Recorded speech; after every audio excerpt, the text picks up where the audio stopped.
और फिल्म के मारूफ आर्टिस्ट एहसन खान से मिलने डिफेंस लाहौर में उनके घर पहुंचे।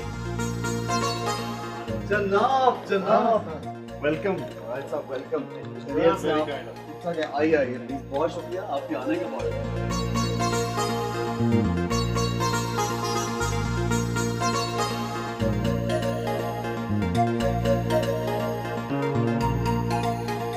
पैदा तो बरतानिया में हुए, लेकिन गवर्नमेंट कॉलेज यूनिवर्सिटी में पढ़ते पढ़ते शोबिस की तरफ चले गए। जाना तो आपको मिलिट्री में था। बिल्कुल सही कहा। वालिदैन की, जैसा आप जानते हैं, ख्वाहिश होती है हमेशा कि उनका बेटा जो है वो या तो डॉक्टर बने या फ़ौज में जाए, ताकि माँ बाप एक प्राइड महसूस करते हैं अपनी औलाद में। और फिर आज से तकरीबन 10-15 साल पहले अगर हम चले जाएं पीछे, तब तो ये कुछ सालों में शो बिज़नेस ज़रा ज़्यादा, वो कहते हैं ना, एक ग्लैमर ऐड हो गया, लोगों ने थोड़ा नॉर्मलाइज उसको कर लिया ना 15-17 साल पहले। और इन माई फैमिली, बिकॉज आसपास कोई इस फील्ड में नहीं था, तो उनको बड़ी हैरत हुई जब मैंने कहा मुझे एक्टर बनना है। They were like literally shocked, because उन्होंने कहा भाई फैमिली में तो कहे नहीं, बट वो ये ज़रूर जानते थे कि बचपन से स्कूल हो, कॉलेज हो, कहीं उसको ड्रामा करने का, एक्ट करने का, घर में कोई इवेंट हो तो उसमें गाना गाने का, डांस करने का, तो बड़ा। पढ़ाई मुकम्मल की या पढ़ाई छोड़कर शोबिस में आ गए? मास्टर्स अल्हम्दुलिल्लाह कंप्लीट कर लिया बड़ी मुश्किल से। Masters in what? English literature. And I started working before that. I remember I was 14 और 15। एक सीन भी किया मैंने, पीटीवी पहुंच गया किसी के ज़रिए, और वहाँ जाके वो एक, मुझे याद है, सबा हमीद साहिबा का एक प्ले बन रहा था और कश्मीर के ऊपर एक ड्रामा बन रहा था। तो मैं वो डायरेक्टर साहब के कमरे में गया, इजाज़त थी कि जी ऑडिशन देने आया हूँ। उन्होंने कहा अच्छा जी चंद लाइनें आपसे ही बुलवाते हैं। वहाँ पे बहुत रश था, काफ़ी बच्चे बैठे हुए थे, कुछ बड़े थे, कुछ एक पूरी सिचुएशन बनी हुई थी। तो I remember saying one line, और आई ऑल्सो रिमेंबर कि पीटीवी के उस लाइन के बाद वो जो एक ऊपर से आवाज़ आती है कि भाई तुमने तो बहुत अच्छा बोला, तो उससे एक हौसला अफजाई कि भाई बस एक ख्वाब होता ना एक जहन में कि मैं तो एक्टर ही बनूंगा बस। तो बस कोशिश की और आपके सामने थोड़ा बहुत जो कर रहे हैं। आपके वालिद इफ्तिखार खान का शोबिस की दुनिया से मिलना जुलना था। मोहम्मद अली, ज़ेबा, बाबरा शरीफ, ये तो आपके घर भी आते थे। उनका असर तो नहीं आप पर पड़ गया? उनसे मिलना जुलना इस सिलसिले में था कि my father had a restaurant on mall road, which is I am talking about 79-80s के दौरान, जो उन्हीं से मैंने सुना। और उन्होंने उस रेस्टोरेंट के लोअर पोर्शन में एक थिएटर भी आगाज़ किया। तो जब मैं अमान साहब गुज़र गए, अल्लाह उन्हें गरी की रहमत करे, और अमानुल्लाह साहब और फिरदौस जमाल साहब से जब मैं नया नया फील्ड में आया तो उनसे मिला, तो मुझे बड़ी हैरत हुई कि जब मैंने अपने फादर का बताया तो मुझसे खड़े होके मिले बहुत प्यार से, क्यों तू उदा पुत्र रह गए। तो आई थॉट कि ये तो इनका बड़ा कोई अच्छा रिलेशन रहा होगा। और फिर मैंने अपने घर में, आई रिमेंबर यूके में खान साहब, Nusrat Fateh, as a child I remember कि मेरे घर में उनकी परफॉर्मेंस होना। और मेरी पैदाइश से बहुत पहले, अराउंड 78 या 76 की बात है, जब मेरी वालदा और वालिद बताते हैं कि मैडम नूरजहां हमारे घर में 2 महीने रुकी। शायद फैमिली का या किसी का वो करने का रुझान नहीं था काम, लेकिन मेरी एक इंस्पिरेशन ज़रूर बनी कि ये जो आर्टिस्ट हैं, जब हम ये आते हैं तो पूरे इलाके में या घर में एक गहमा गहमी मच जाती है।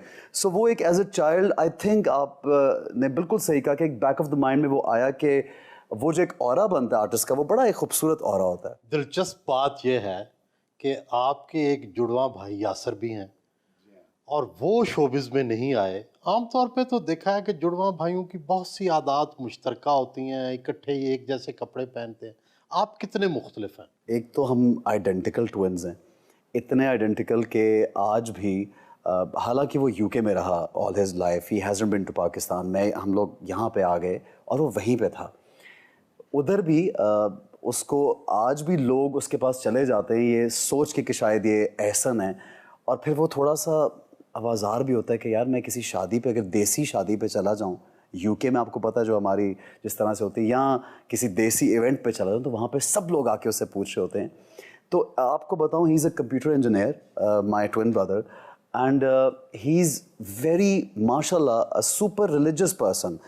तो वो तो शोबिज में मतलब इसके पास भी आने का नहीं सोच सकता अपने पॉइंट ऑफ व्यू से। उसका एक अपना point of view, he is very happy माशाल्लाह अपनी लाइफ में, और वो एंजॉय करता है, he is proud of my work. बरतानिया में इंग्लिश थिएटर में भी काम किया, यहाँ बहुत सी फिल्मों, ड्रामों और कमर्शियल्स में काम किया। ये बताएं कि आपको खुद कौन सा शोबा पसंद है? सबसे अच्छा शोबा जो है, आई थिंक एक्टिंग ओरिएंटेड, चाहे वो फिल्म में हो, चाहे टेलीविज़न की हो, चाहे थिएटर की हो, उसको मैं बहुत एंजॉय करता हूँ। और ज़्यादा एंजॉय तब करता हूँ जब कुछ बहुत मुश्किल हो, कुछ बहुत चैलेंजिंग हो और कुछ कौन करना सा है। कैरेक्टर सबसे मुश्किल था आप तक? मुझे ये लगता है कि उडारी जो ड्रामा मैंने किया, जिसकी बहुत मुझे बहुत पज़ीराई मिली, उसमें बहुत से अवार्ड्स, तमाम जो अवार्ड्स थे वो जीते। वो इसलिए मुश्किल था कि वो एक टोटली मुझसे, मेरी पर्सनालिटी से टोटली एक ऑपोजिट आदमी था, जो कि एक गवार और जाहिल, मैं ये नहीं कहना चाह रहा कि मैं बहुत पढ़ा लिखा हूँ, लेकिन वो कैरेक्टर एक्सट्रीम जाहिल था, और फिर वो चाइल्ड अब्यूज़र था, एक नेगेटिव कैरेक्टर था, और फिर वो मर्डरर भी था। और उसका जो बॉडी लैंग्वेज, उसका अंदाज़, उसका बोलने का तरीका, कपड़े, बाल, हर चीज़ जो है वो एक देहाती आदमी, जो एक नेगेटिव देहाती आदमी होते हैं, उस टाइप का हमने बनाया। Plus the theatre that I did in London, Sadler's Wells एक थिएटर है, मैं एक दफ़ा उस थिएटर में एक परफॉर्मेंस देखने गया। तो वो थिएटर, आप अगर यूके में जो ब्रॉडवे थिएटर्स हैं, बहुत हसीन बने होते हैं, पुराने ओल्ड बिल्डिंग्स, और 1600 लोगों की उसमें जगह है। और मैंने वहाँ बैठ के जब परफॉर्मेंस देख रहा था, तो मैंने सोचा कि क्या हम लोग कभी इस पे परफॉर्म कर सकेंगे। तो दिल में ये आया कि नहीं यार, हम तो यहाँ पे हमारा क्या काम है। एग्जैक्ट उसके 4 महीने बाद मुझे एक कॉल आया ऑडिशन के लिए कि हम यूके में एक थिएटर कर रहे हैं अंग्रेज़ी का, और उसमें हम ऑडिशन आपको करना चाहते हैं। तो मैंने उससे थिएटर का नाम पूछा, तो वो सैडलर्स वेल्स थिएटर। तो I was taken aback for a second कि ये तो वही थिएटर है जहाँ मैंने सोचा कि हम कभी परफॉर्म करेंगे यहाँ पे। फिर वो एक मेरे लिए इसलिए चैलेंजिंग था कि एक मेन कैरेक्टर, और क्योंकि यहाँ पे जो प्रैक्टिस रही बहुत सालों से, उर्दू में हम परफॉर्म करते हैं, अपनी ज़ुबान में परफॉर्म करते हैं। अंग्रेज़ी में एक बहुत बड़ा स्क्रिप्ट याद कर लेना, और अंग्रेज़ों के साथ, वहाँ के ट्रेंड एक्टर्स के साथ परफॉर्म करना, live audience, main stream theatre पहली बार मैंने किया, और लाइव ऑडियंस का जो रिएक्शन है, इंस्टेंट आना, 1600 लोग सामने बैठे होना, तो मेरे लिए पर्सनली, शायद बहुत से लोगों के लिए इतनी बड़ी बात ना हो, लेकिन that was very challenging and बड़ी एक एनर्जेटिक बात थी वो मेरे लिए। तो मैं ये समझता हूँ कि मैं अपने तमाम जो भी कैरेक्टर करूँ उसमें एक जितनी मेहनत करता हूँ हमेशा। ड्रामा एक्टर तो आम जिंदगी में बहुत सादा होते हैं, आप तो फिल्मी हीरो लगते हैं। आपका फैशन, आपकी चाल ढाल और ग्लैमर।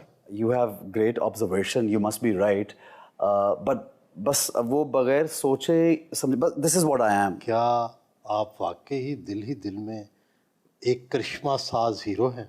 क्योंकि मेरी ट्रेनिंग फिल्म की शुरू में जब मैं एंटर हुआ, तो मैंने इकबाल कश्मीरी साहब और मैडम संगीता और सैयद नूर साहब के साथ काम भी किया, और उसी दौरान टेलीविज़न का काम भी किया साथ।